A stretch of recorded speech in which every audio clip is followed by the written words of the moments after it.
It started on a Wednesday night, late, just after 11 p.m., the kind of hour when the streets of Dayton, Ohio, were mostly empty. Aside from the occasional night shift worker heading home or someone like Lieutenant Colonel Simone Carter, cruising through town after wrapping up a strategy briefing at Wright-Patterson Air Force Base, 2 hours southeast. She was behind the wheel of a government-issued black SUV. Windows lightly tinted. Nothing flashy.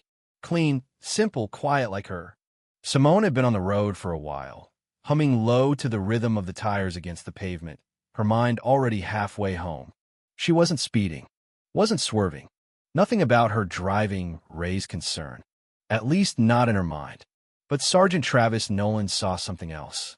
Parked just off McPherson Road, tucked into his usual spot behind a billboard for a personal injury lawyer, Nolan was sipping lukewarm gas station coffee and scrolling through his phone. His shift had been dead quiet. No calls, no action. Just endless hours and a restless energy that had nowhere to go. And now here came an unfamiliar vehicle. Government plates. Dark SUV. Uncommon for this area. He tossed the coffee into the passenger seat, flicked on his headlights, and pulled out into traffic.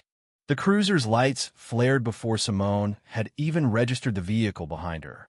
She slowed, blinked once, then pulled over to the side of the road. Calm, controlled, just like she'd been trained. The door of the patrol car slammed hard, and in her side mirror, she saw a tall man approach. Right hand resting on his holster, flashlight in the other. He didn't approach from the passenger side like some did at night. He went straight to her window. License and registration, he barked. No griting. Simone kept both hands visible on the steering wheel.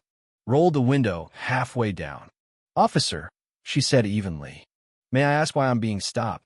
Nolan squinted, shone the flashlight directly in her face. You were drifting between lanes. Didn't signal. Looked like you might have been impaired. Her eyebrow lifted. I wasn't. License and registration, he repeated, sharper this time. She didn't argue. Moved slowly, deliberately, reaching into the glove box for her paperwork. As she handed it over, she added, This is a government vehicle. I'm a federal employee. He glanced at her military ID and said nothing for a long moment. You military? Yes. A small smirk curled at the edge of his mouth. Doesn't mean you're above the law. I never said I was. His tone shifted, more aggressive. Step out of the vehicle for me. Simone blinked. Excuse me. I said step out of the car.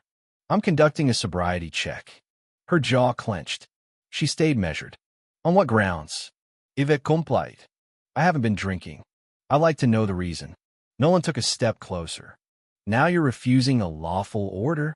No, Simone said, her tone still calm. I'm asking for clarification. He didn't like that. Reached for her door handle and yanked it open himself. I need you to exit the vehicle. Now. That was the moment she calmly, quietly turned on her phone camera and hit record.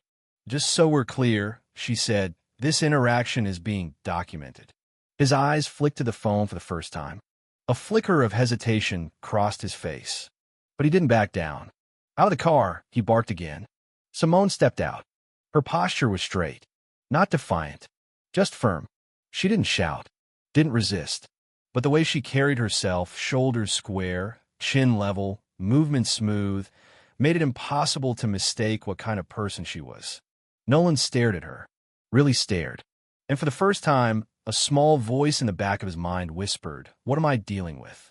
But his ego was louder. He proceeded with the field sobriety test.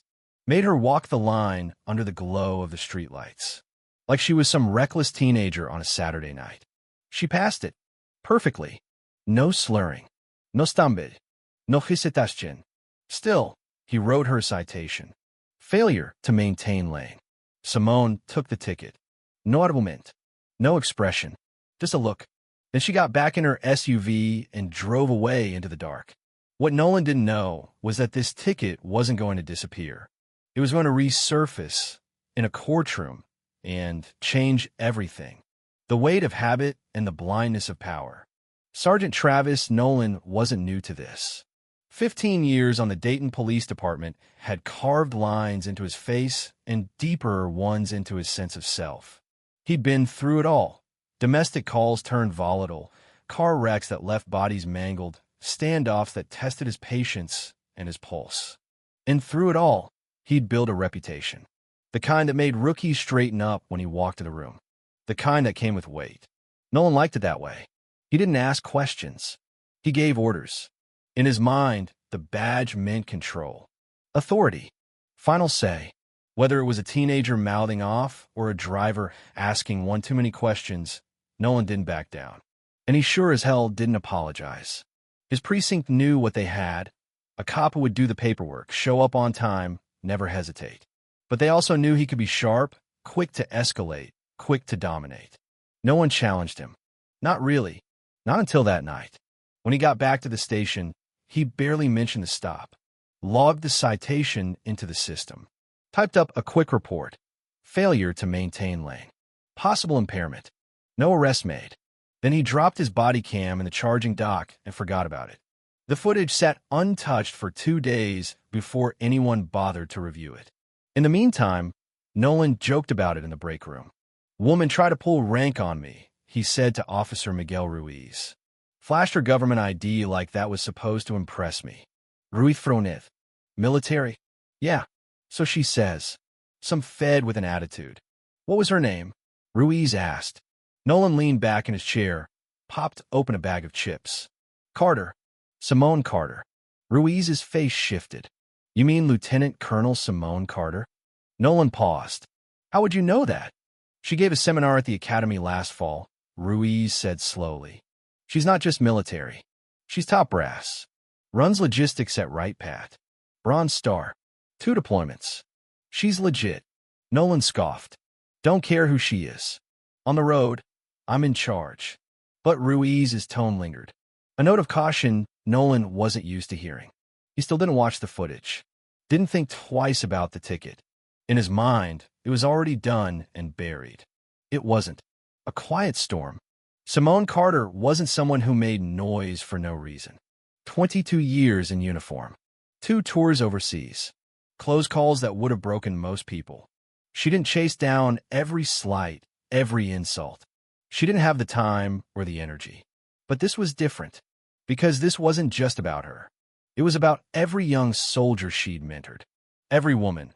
Especially every black woman who'd been dismissed, disrespected, and forced to swallow their pride to keep the peace.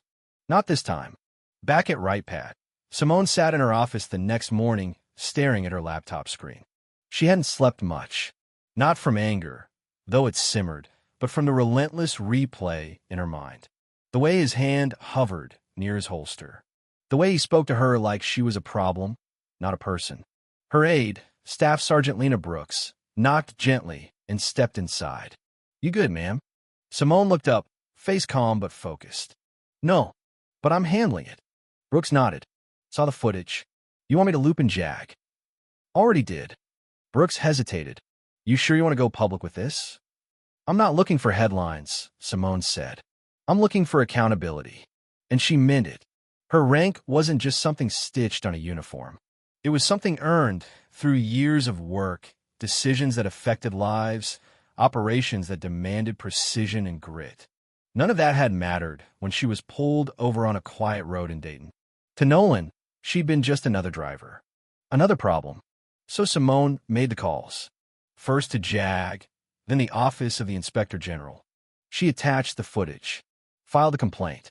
No dramatiques. Just facts. By the end of the week, her complaint was making its way through legal channels.